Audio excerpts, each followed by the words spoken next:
There's no hacks, bro. It's you against you. You against you. And if you misunderstand that, you have a real problem. And there's no fucking hack, bro. There's no fucking hack. Yeah, you may this and that and saunas and all this shit yeah, it's great. There is no fucking life hack.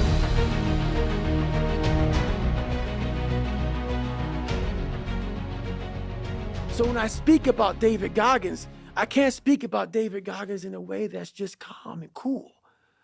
Because when I wake up, I know the journey that it takes for me to find my greatness. And it's hard. Nothing is easy. Nothing just like, oh, I wake up and I just do this or I do that, or it just, no, I watch people every day go through life and it's so easy. For me to be where I'm at today, it takes every bit of me. So when I speak about it, and as I get going here, you'll start seeing me, the tempo will rise, the passion will come out because I'm back there. I'm doing what I do every day to become a human being. And so nothing is easy. Like running is running. It sucks, but you have a choice to make. Do you want to sit down and go back to that guy you once were? No. So this is what it takes. It takes that misunderstanding of people, and they'll never get it because they were never David Goggins. The biggest misunderstanding about David Goggins of all time, it's like whether you believe in God or not, I do. He put this lab rat, which is me, on this planet and said, let me fucking see what a beat up, abused kid who can barely learn, who has a twisted body, messed up genetics, sickle cell, this and that. Let me give him everything that pretty much disqualifies you from the military. But back then, it wasn't as strict. And let's put him in this and see what comes out of it. The most frustrating thing in the world for me is when normal people judge a man like myself on what it really takes to extract greatness from nothing. It takes every bit of who you are if you choose that route. If you don't, Merry Christmas, do what you got to do. When I speak to people, I have to figure out a way to resonate with them. Because all I want to say to them is, let me teach you the real life, how it really is. The reason why you're a loser, and the reason why you're not fucking making it, and the reason why you're trying to go to I go to all these fucking conventions, speak all the fucking time. I look in the fucking audience and these people sign up fucking every year to go to convention, thinking they're gonna learn something fucking different. No, you're lazy. You know exactly what to do. Because even me, in my state of, I can't read and write, I knew exactly what to do. It just sucks doing it. It sucks to do it. It sucks to wake up every morning of your life and say, God, man, I'm not smart. So guess what I gotta do? I gotta study the same shit that I got one of the highest scores in the nation on, and do it again. It's not just there. It's not just there permanently for me. There is no get out of jail free card. This is why I say stay hard. Because when you weren't given the gifts, the only thing you can do in life is stay hard. And I know people cannot stand me. They can't stand this talk. This is all you can do. There's no magic pill or a magic potion. All you can do is outwork the man that God created, or woman, in you. And what that looks like is unfun. That's why I said, do not do a documentary on me. Because people will not see the truth. They will see what they want to see is, I don't want to live like that. Good. And you will live exactly the way you live now, questioning who you are, wondering what is possible, wondering what you are capable of doing.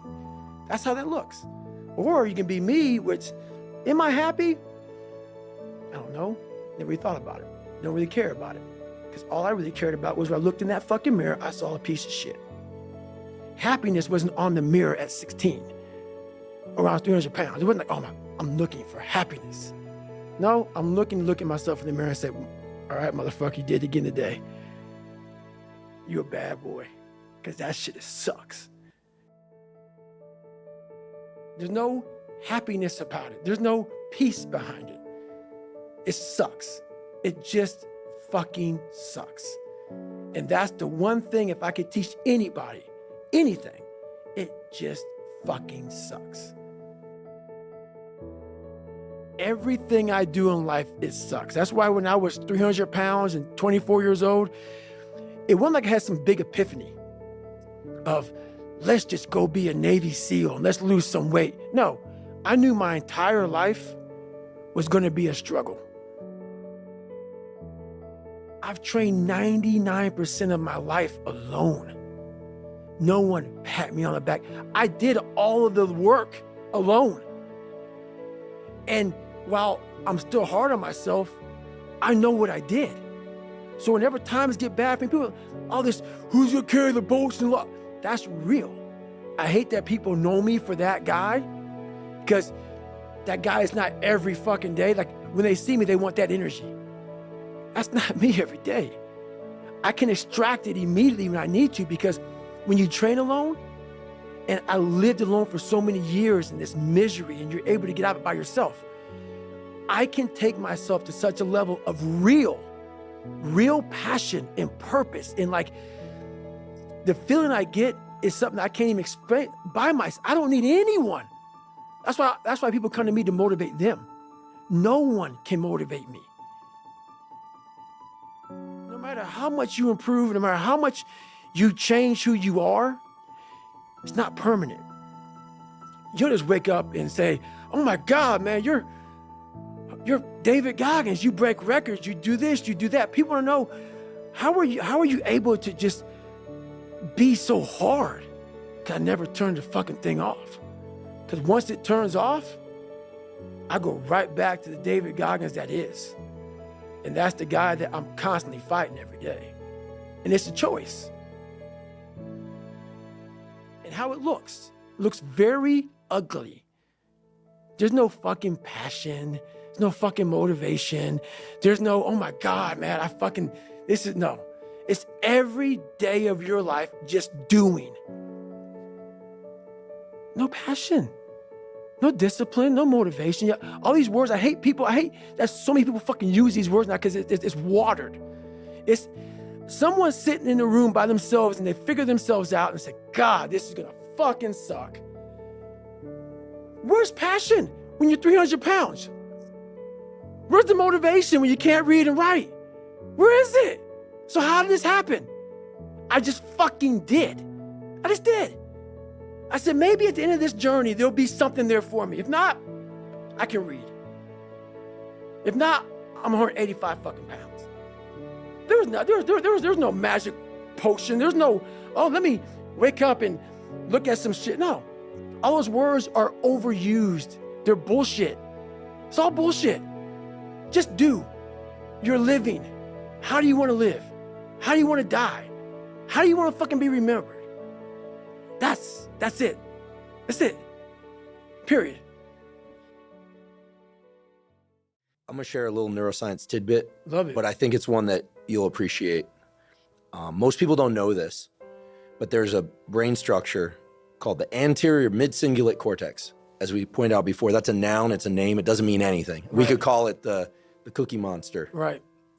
But what's interesting about this brain area is there are now a lot of data in humans, not some mouse study, showing that when people do something they don't want to do, like add 3 hours of exercise per day or per week, or when people who are trying to diet and lose weight resist eating something. Right.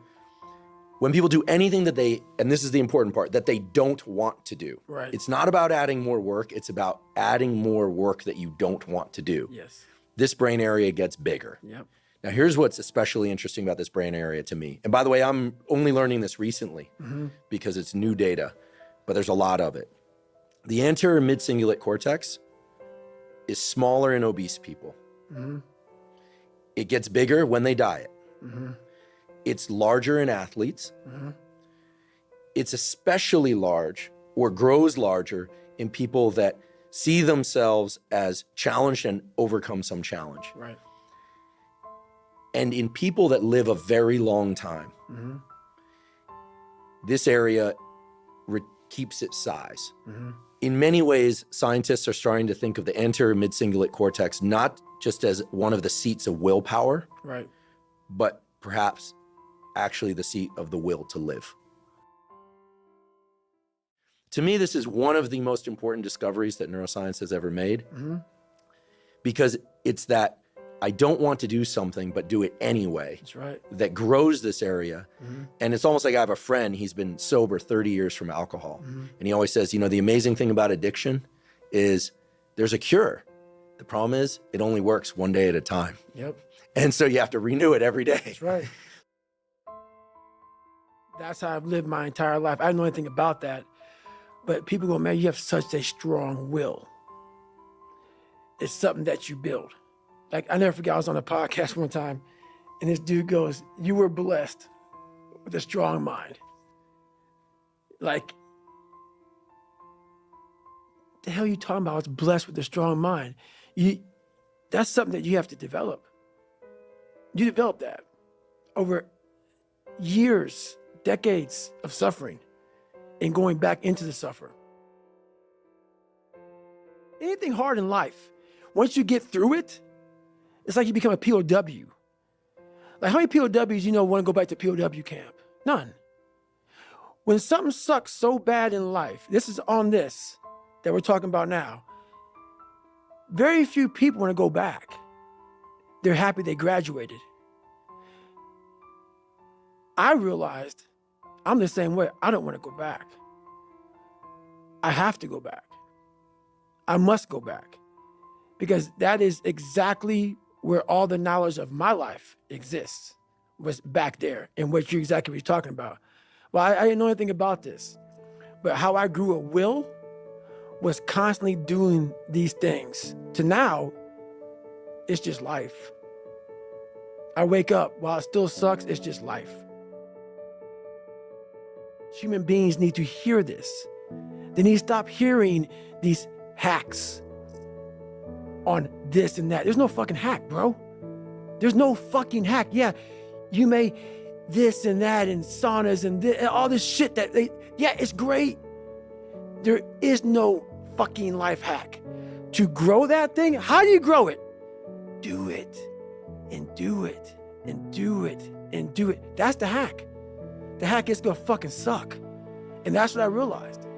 That's what I realized. Life, that's why I wanted to come on here today. I didn't want to come on here and talk about no fucking passion and purpose and how to get the fuck out of bed and how to hit a fucking alarm clock and all this catchphrase bullshit. Because that wasn't how I lived. That wasn't how I lived. I woke up like every human being does and goes, fuck, man, I'm a fucking piece of shit today. How the hell is this gonna work out for me? And you fight that. And you fight that. You don't override it. There's no override button. It's the conversation in your fucking, in your head. Now you know why there's so many people that fail in this world to figure out their purpose in life. Where do I go? So it's a choice that people have to make in life. But what's so funny about it is even the richest of rich, who have everything, they always ask me this question. I feel like I'm missing something. I don't feel like I'm missing shit. I don't have what you all have, but you'll never in my life hear me tell you I'm missing something. Everybody is. They're missing this feeling. I found it a long time ago. And I found it right there in that willpower thing. When you're nothing, and change yourself into something like me, you call it happiness, peace, whatever the fuck you want to call it. People are missing exactly what went on with David Goggins. Why don't you smile? I do. But I figured something out. That's why you'll never hear me say I'm missing something. I found it years ago.